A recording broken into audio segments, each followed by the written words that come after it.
Oh, this is one of my favorite systems. I'm so glad that I got this extra time here today because I am excited to talk to you about this.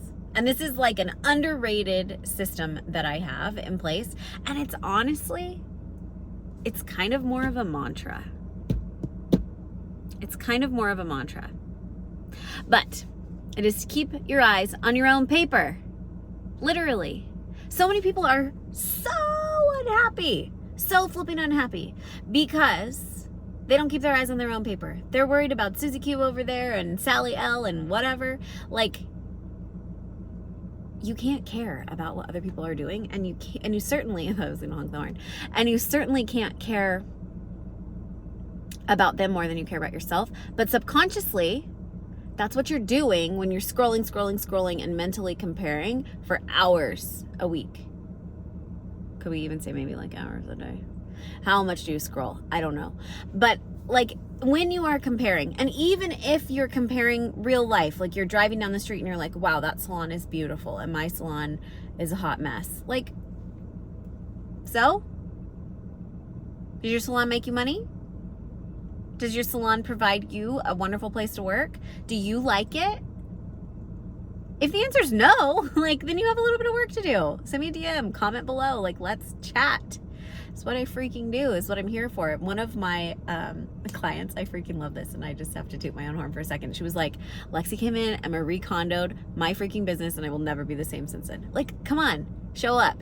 Got it. Pull up a chair to the table. Let's hang out. There's so many ways, and like, you're getting free coaching right here. So actually, thank you.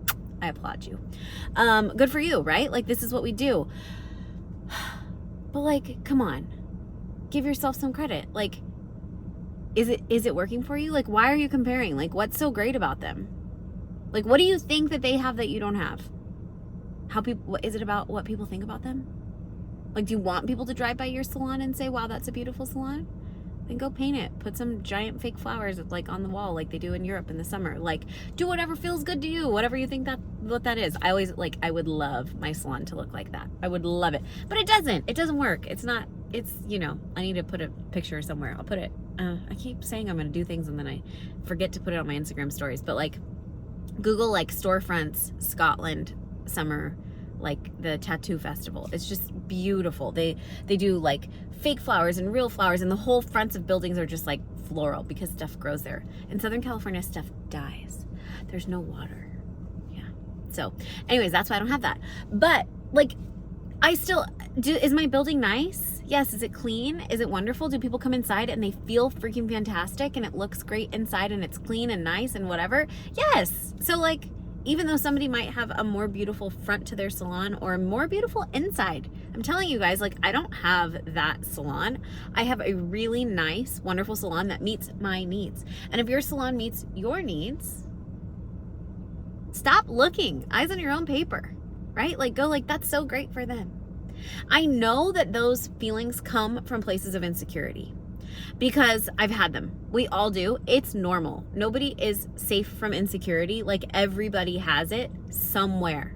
And when you're a business owner, you probably have more than regular people because you're like, am I leading people well? Am I like doing a great job? Did I do that hair okay? Like, whatever. Like, is that client, do they think that this is too expensive? Like, is my rent too expensive? Do people think I make too much money? Do people think I shouldn't drive that car? Like, do people think I'm broke because I drive that car? Like, what the heck ever, right? Like, we're all consumed with what people think of us as business owners, and we have to freaking let that go too. And that's really at the root of why we look at other people's papers. Now, what I'm all for in this system is the other side of the coin, and that is to rip off and duplicate anything that looks like it's going well that you think works for your business. So if you've seen somebody do something, remember, success always leaves clues, and you're like, that's working really well in their business, I bet that would work in mine. Try it, do your research, make smart decisions, hire a business coach if you need to, and freaking move. Get some support and do the thing. Like, that I'm okay with. But just like looking and feeling bad and self-sabotaging and mentally just like having all of that anguish because you can't keep your eyes on your own paper, like, come on. Recently I've had a couple people actually I've had 3 clients who I have worked with for years. They were independent stylists. Then they went to a suite, and then they decided that that really wasn't for them. But they weren't, and this is like all various timelines over the last, I would say, like 10 months. I've had these 3 people, and they're like, gosh, like I don't really want to stay in the suite, but the suite was a stepping stone that they thought they wanted to open their own salons and like have more employees and staff members and these sort of things. And so I've actually coached them back into the salon.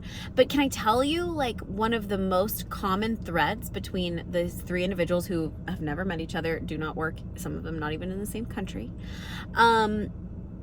they all were worried what people were going to think, that they were a failure. And I'm like, no. You made tons of money and you're going to go work in a salon where you're going to make even more money and have less responsibilities. That's amazing. And that you feel totally aligned with. Like, yeah, I'd say you're a freaking badass because you took the risk, you went after your dreams, and you decided that those pants didn't fit as good as you liked them to. You were like, yep, this isn't going to work for me. This isn't quite as comfortable as I wanted, and I'm following what is good for me. That's what freaking matters. Do you know how awesome you feel when you make a decision for you that feels really good for you, and you're not worried about what people think and like being a people pleaser or worried about like what they're doing, and it's not the same thing that you're doing, so like, can't be the same. Like, no. Like, you do what's good for you. And so your eyes have to be on your own paper. And when you become so absolutely focused on what is right in front of you and what matters to you, you will see your success freaking skyrocket. It will take off. It will blow your mind how much your success actually, like, you become a magnet for your own success. Like, it's just like, let's freaking go. Like, all aboard. Come on, ride the train. So, I'm not going to break out in song. I often want to, though. This is what it's like to be with me 24/7. So that's the whole deal, right? Like, you have to do what's good for you, and you have to have your eyes on your own paper, and you have to know what you freaking want. You have to know what you freaking want. Somebody messaged me and said they saw a previous video where I said, like, to know who you are is different than knowing like yourself. Like, I know who I am, right? But like, do I know myself? Do I know what's good for me? Do I know what I want? Do I, like, you know, like, I'm Lexi, I'm a salon owner, I'm a business coach, I'm a mom, I'm a wife, I'm a friend, I'm a daughter. Like, that's who I am, right? Like, I'm audacious, and I'm driven, and I'm, you know, a little bit cheeky here and there, and that's who I am, right? Like, hi, I'm Lexi. Like, that's who I am. But like, to know me, like the things that make me tick, the things that get me really excited, the things that amp me up, like that stuff takes work. And in order to be really strong and keep your eyes on your own paper, you have to be disciplined, and you also have to know, like, really all about yourself. Like, really, like, the more you know yourself, the better your business will grow. And this comes down to, like, study yourself, right? Like, study what irks you, what doesn't work for you, and these things will help you, especially as a leader, as a salon owner. But, you know, and so the DM said, I've never thought about that before, and that really helped me. And I was like, yeah, I mean, it helped me. That's why I share it with you guys. Like, everything that I share is because it helped me.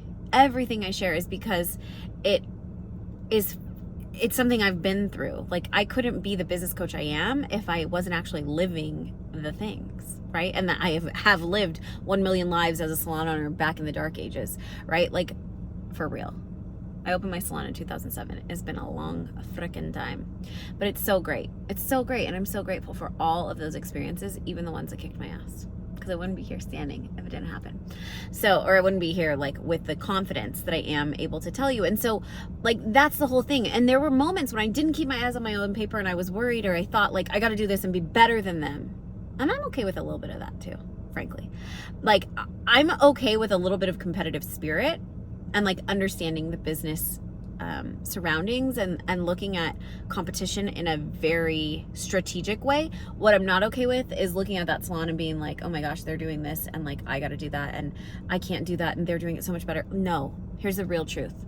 Over the last almost 10 years that I've been a pretend business coach and then a real one, because before, when I was pretending, I was just like helping people that would ask for help that I met online or when I was traveling the country as a hair educator with Goldwell and KMS and Orbay, and I and that was so fun. But I was just like, I was just pretending because I didn't know, and I was only 10 years into being a salon owner, and I was figuring it out, right? I didn't have as much experience. And then I thought, wait a minute, you got to do this because people are like asking you a lot now, and it's time for you to like step into this. And so here I am, another almost 10 years later. But in that, it is so important that I forgot what I was going to tell you. What the heck? Get your brain together, Lexi. I was thinking about 10 years is a really long time. Oh, that like you have to look at what works and like what feels good to you, because like what I was saying, it's coming back. Stick with me. I told you these are unedited, they're raw, they're real. I got real excited there thinking like, man, this has been a long time and I'm so grateful to be a business coach and ADHD stuff. Okay, so in those first years, like I didn't have that confidence. And so I would look and I would say, oh, like they're doing that and like I don't have that, or I can't do that. And like it's almost like imposter syndrome, right? But it's just a distraction. It's just a freaking distraction. If you get so clear on what you want, what's right in front, just what do you want? Focus on that. You want to go on a vacation to Europe for 2 months next year? Good. I want you to go. I will see you there. You want to take your family? You want to go every summer for 2 weeks? I don't care. Whatever. You want that? Figure it out. Reverse engineer. Put that on a piece of paper in front of you and keep your eyes on your own paper. That's what you focus on because that's what matters to you.